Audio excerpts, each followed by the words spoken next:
नमस्कार बच्चों।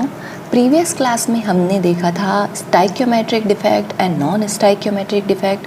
आज की क्लास में हम देखेंगे इम्प्योरिटी डिफेक्ट।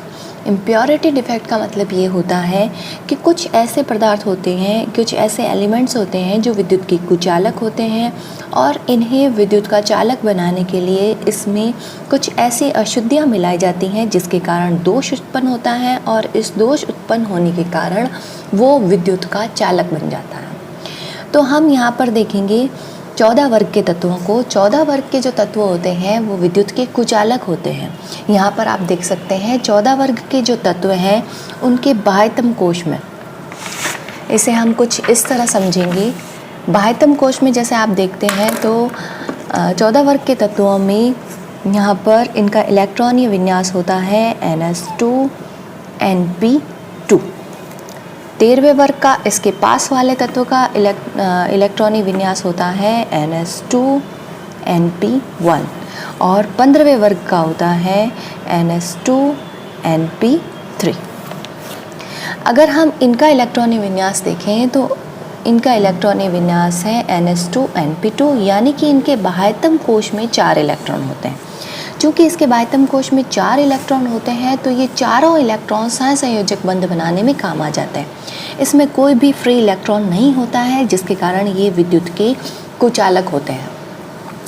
तो विद्युत के कुचालक होने के कारण इसमें कुछ यदि अशुद्धियाँ मिला दी जाए तो ये विद्युत के चालक बन जाते हैं। अब ये अशुद्धियाँ हम 2 तरह से मिला सकते हैं। 14 वर्ग के तत्वों में हम 15 वर्ग के तत्वों को मिला सकते हैं, हम 13 वर्ग के तत्वों को भी मिला सकते हैं।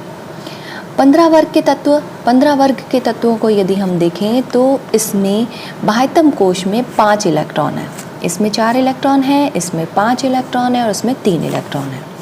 बाह्यतम कोश में 5 इलेक्ट्रॉन होने पर इस वर्ग के 14 वर्ग के तत्वों में जब 15 वर्ग के तत्वों को मिलाया जाता है तो 1 इलेक्ट्रॉन फ्री रह जाता है, जिसके कारण ये इन क्रिस्टलों को विद्युत के चालक बना देते हैं। इसको हम कुछ इस तरह समझेंगे।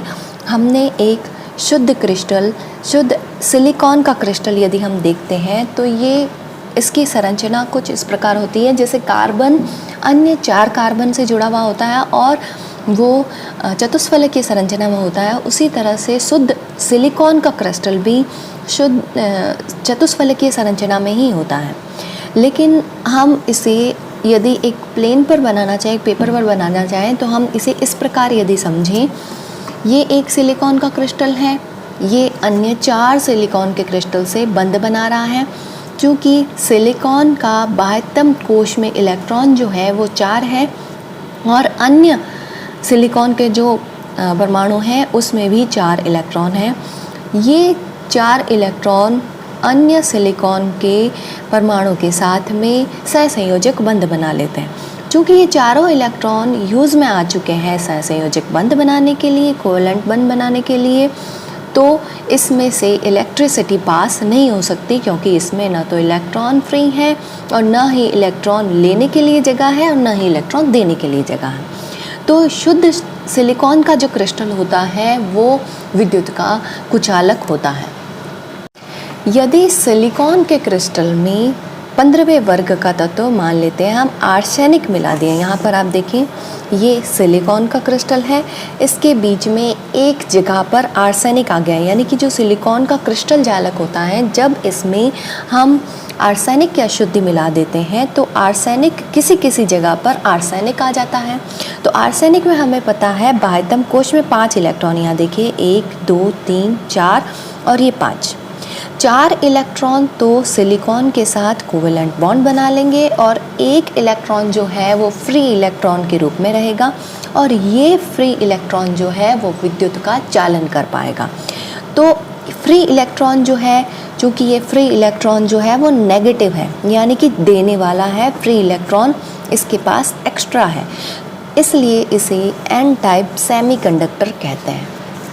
दूसरे प्रकार का सेमीकंडक्टर हो सकता है जब 14वें वर्ग के तत्व में 13वें वर्ग की अशुद्धि मिलाई जाए।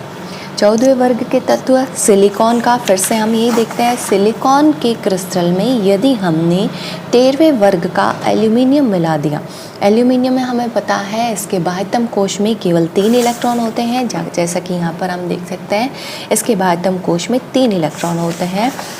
तो यदि इस क्रिस्टल में एल्यूमिनियम कहीं पर स्थित हो जाए तो 3 इलेक्ट्रॉन एल्यूमिनियम के सिलिकॉन के साथ में कोवेलेंट बॉन्ड बना लेंगे और एक जगह पर यहाँ पर एक होल रह जाएगा जिसे हम कहेंगे पॉजिटिव होल। ये एक खाली जगह रह जाएगी, यहाँ पर इलेक्ट्रॉन होना चाहिए था लेकिन अब यहाँ पर एक छिद्र बच जाएगा। इस छिद्र के कारण ये जो पॉजिटिव होल होता है इसमें ये कहीं और से इलेक्ट्रॉन लेने की कोशिश करता है, ये कहीं और से अगर इलेक्ट्रॉन लेगा तो दूसरी तरफ छिद्र हो जाएगा और इस तरह से ये आगे से आगे चलता रहता है और जिसके कारण इसमें विद्युत की चालकता उत्पन्न हो जाती है, यानी कि एक तरह से अर्धचालक बन जाता है। इस पॉजिटिव होल के कारण इसे पी टाइप सेमीकंडक्टर कहते हैं। तो 2 टाइप के सेमीकंडक्टर हो सकते हैं, एन टाइप सेमीकंडक्टर और पी टाइप सेमीकंडक्टर।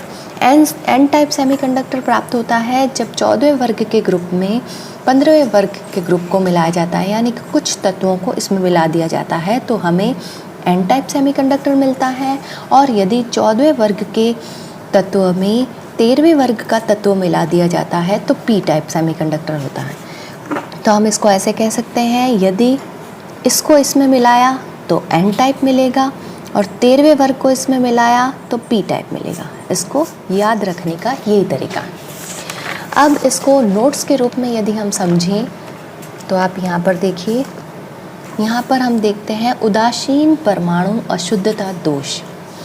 इसमें लिखा हुआ है कि 14वें ग्रुप के एलिमेंट विद्युत के कुचालक या अचालक होते हैं। जैसा मैंने बताया, इन्हें विद्युत के चालक बनाने के लिए इसमें 13 ग्रुप या 15 ग्रुप के एलिमेंट की अशुद्धियाँ मिलाई जाती हैं। इस प्रकार अशुद्धि मिलाने से दोष उत्पन्न होता है, इसे अशुद्धता दोष कहते हैं। यह दोष जो है वो 2 प्रकार के अर्धचालक बना सकते हैं। 14 वर्ग के तत्वों में यदि 13 वर्ग के तत्व मिलाए जाते हैं तो पी टाइप सेमीकंडक्टर मिलता है और यदि 15 ग्रुप के एलिमेंट मिलाए जाते हैं तो एन टाइप सेमीकंडक्टर मिलता है।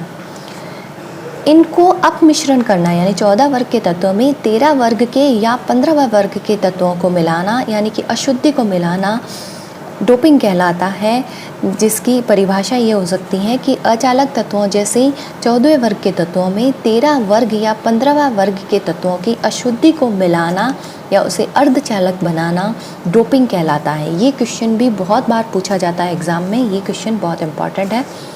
13वें वर्ग के तत्व पी प्रकार का यानी पॉजिटिव प्रकार की अशुद्धियाँ होती हैं और 15वें वर्ग के तत्व को मिलाना एन प्रकार की अशुद्धि होती है, नेगेटिव प्रकार की अशुद्धि। जैसा कि मैंने पहले बताया, सिलिकॉन का शुद्ध क्रिस्टल। फिर है इलेक्ट्रॉन धनी प्रकार की अशुद्धियाँ यानी एन प्रकार के अर्धचालक और इलेक्ट्रॉन न्यून प्रकार की अशुद्धियाँ यानी पी प्रकार के अर्धचालक। इलेक्ट्रॉन धनी अशुद्धियाँ होती हैं 15 वर्ग के ग्रुप मिलाना और इलेक्ट्रॉन न्यून अशुद्धियाँ होती हैं 13 वर्ग के ग्रुप मिलाना। एन टाइप के सेमीकंडक्टर में देखिए, जब 15वें वर्ग के तत्वों जैसे फास्फोरस या आर्सेनिक जिनमें 5 सहसंयोजक इलेक्ट्रॉन होते हैं, यानी कि बाह्यतम कोश में 5 इलेक्ट्रॉन होते हैं, को 14वें वर्ग के तत्वों अर्थात सिलिकॉन या जर्मेनियम के साथ मिलाया जाता है, यानी डोपिंग की जाती है। तो सिलिकॉन तथा जर्मेनियम के क्रिस्टल में फास्फोरस या आर्सेनिक के कुछ कण आ जाते हैं। आर्सेनिक के 5 में से, यानी कि आर्सेनिक जो होता है उनके 5 में से 4 इलेक्ट्रॉन तो सहसंयोजक बॉन्ड कोवेलेंट बॉन्ड बनाने के लिए यूज़ आ जाते हैं और एक फ्री इलेक्ट्रॉन रह जाता है और इस फ्री इलेक्ट्रॉन के कारण सिलिकॉन के क्रिस्टल की चालकता में वृद्धि हो जाती है और चालकता में वृद्धि ऋणावेशित इलेक्ट्रॉन के कारण होती है, नेगेटिव इलेक्ट्रॉन के कारण होती है, अतः इसे एन टाइप सेमीकंडक्टर कहते हैं। सेकेंड प्रकार का सेमीकंडक्टर है पी टाइप सेमीकंडक्टर, यानी कि इलेक्ट्रॉन न्यून अशुद्धियाँ मिला देना। जब 13वें वर्ग के तत्वों जैसे एल्यूमिनियम, गैलियम, इंडियम जिसमें कि 3 सहसंयोजक इलेक्ट्रॉन आते हैं, यानी कि बाह्यतम कोश में जिनके 3 इलेक्ट्रॉन होते हैं को 14वें वर्ग के तत्वों में मिला दिया जाता है। जैसे यहाँ पर देखिए सिलिकॉन का एक क्रिस्टल है, इनमें हमने अशुद्धि मिला दी है एल्यूमिनियम की। एल्यूमिनियम किसी जगह पर इसका स्थान घेर लेता है और यहाँ पर क्योंकि एल्यूमिनियम के पास में 3 बाह्यतम कोश में 3 इलेक्ट्रॉन हैं, तो ये 3 इलेक्ट्रॉन कोवेलेंट बॉन्ड बना लेंगे अन्य सिलिकॉन से और एक यहाँ पर होल बच जाएगा जिसे हम कहेंगे पॉजिटिव होल। इस पॉजिटिव होल के कारण इलेक्ट्रॉन की कमी के कारण क्रिस्टल में चालकता में वृद्धि हो जाती है, तो इस प्रकार इसे हम पी टाइप सेमीकंडक्टर कहते हैं। N type semiconductor and P type semiconductor. N type और पी टाइप के सेमीकंडक्टर्स को यदि मिला दिया जाता है यानी संयोजित कर दिया जाता है तो बहुत प्रकार के इलेक्ट्रॉनिक युक्तियाँ बनाई जा सकती हैं। डायोड एक प्रकार का अर्धचालक होता है, यानी कि इसमें एन प्रकार का और पी प्रकार के अर्धचालकों को मिलाकर डायोड बनाया जाता है। ये परिशोधक के रूप में उपयोग आता है। ट्रांजिस्टर जो है वो एनपीएन प्रकार का या फिर पीएनपी प्रकार का एक संयोजन होता है। यह रेडियो और श्रव्य संकेतों की पहचान करने में उपयोग आता है।